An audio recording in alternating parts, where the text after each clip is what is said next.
impact that Xzavier Malone has had on your program since he transferred? Well, he's such a naturally talented guy, and he's a gift, man. Is he gifted? And from a year ago when I met him in September a year ago to what he is right now, it's really fun to watch him evolve. As you know, all along the way, he kind of knows in his mind that he can be a real big star player. And you need that. That's what I love about him. And yet we're quietly kind of trying to bring him along to evolve his game. And defensively, as far as playing like a little bit of the point, like really, you try to get kids like him who could score naturally, and sometimes they get too much tunnel vision. And so how can he get his points? Great players will get their points and get everybody involved. And that's the big trick, isn't it?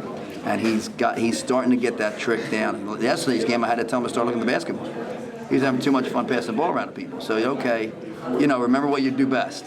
Right. That was one of the biggest differences I've been seeing in his game. Actually, these first two games I've watched you guys play this year, where he's actually, facilitating a lot. Is that something that you actually emphasized on this year? I might be, maybe I'm wrong. I don't know. I don't think I am. But when you talk about the modern game of basketball, when you talk about the highest level guys playing in college, the Kentuckys and the Louisvilles, and that game style, I know X does not look like the prototypical point guard from the days gone by. He's not your Jason Kidd. He's not your setup guy. But the modern point guard, all the way up, is more of a Johnny Walls kind of mentality. It's more of a, he's a scoring point guard. And a lot of the college coaches tell me he's not a point guard. He can't handle it well enough. And I get that. But for high school, and if he's a kid who's going to keep working at the ball handling, then that could come. But his north-south speed is something that has to be utilized. Right. You can't have him run the wing when a slower kid is trying to advance the ball off the floor. It's just not intelligent. I'm not that dumb. Get the ball. I got to just get him to keep going. You got to keep cracking him and saying, yo, run. When he puts on the Jets, I don't know who's really stopping that, and that's not cocky. That's just, I'm talking as an objective coach. I'm watching him. If he advances over 85 feet, he's got to evolve his game that way. He's a very good passer, but I think the rep he got probably a little bit middle school to early high school was, you're a true natural scoring guard. Right. But you've got to evolve guys like that on his speed alone. His speed is special. Right. It's just special. The kid, Mike, got MVP tonight. Yeah. Last night, he did a great job, especially down the stretch on DeAndre, who many consider as pretty much is the best player in the area. Just talk to me about the job that he does, great. Hustling and so forth. Well, Michael's a kid who's a really high basketball IQ. He's a high IQ guy, period. He's trying to get it. He's like an Ivy League kind of education guy. So Michael has been here since 9th, and last year got hurt at the end of the regular season and had to sit and miss the playoffs, which really obviously bugged him. And he's worked hard to come back from a big back injury.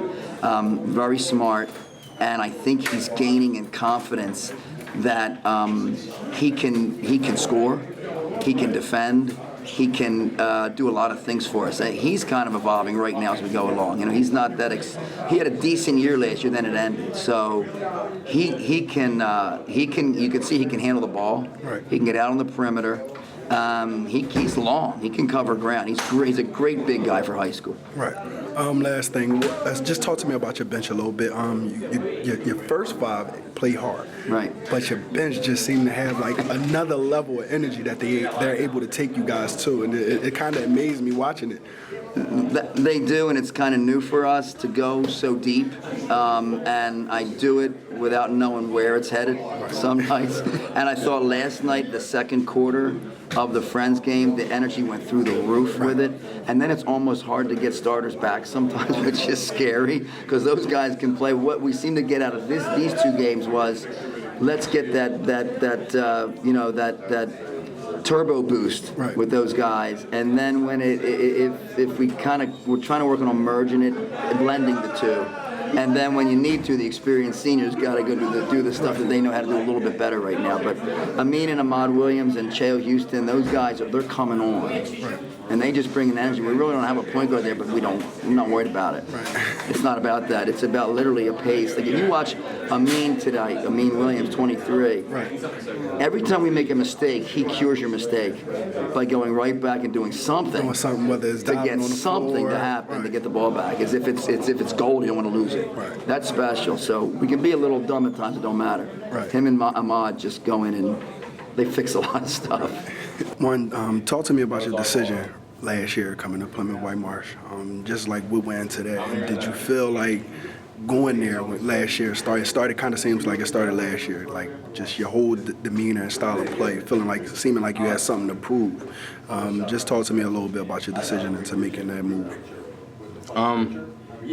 My decision, like coming from King going to Whitemarsh, it was all based off of like, going to King. I was playing behind like some of the best players in the city, like Sammy Foreman, my team Glenn, all the good pub players and all. And I wasn't really seeing the floor as much, but I feel like I was able to compete at that level. But the coach here just really wasn't, giving me the chances like that. So I was like, gotta get up out of here and go somewhere where I could like show off my full potential and just be able to just go. And now I'm here playing Whitemarsh, and it's like I got the green light, and the coach just really believes in me, and everything turned out for the better. I just signed with Ryder not too long ago.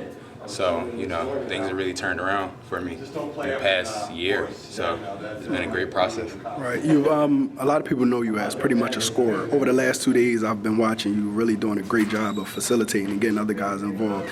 Is that something that you was actually like emphasizing on trying to add to your game this year? Yeah, I take pride in passing the ball, man.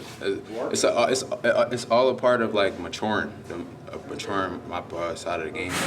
Like when you facilitate, you make others around you better, and they'll pass you the ball back too as well. So, that's just the maturing factor of my game, and I feel like it's all coming together. And I'm just looking forward to continue that at Ryder next year. I'm just ready to go.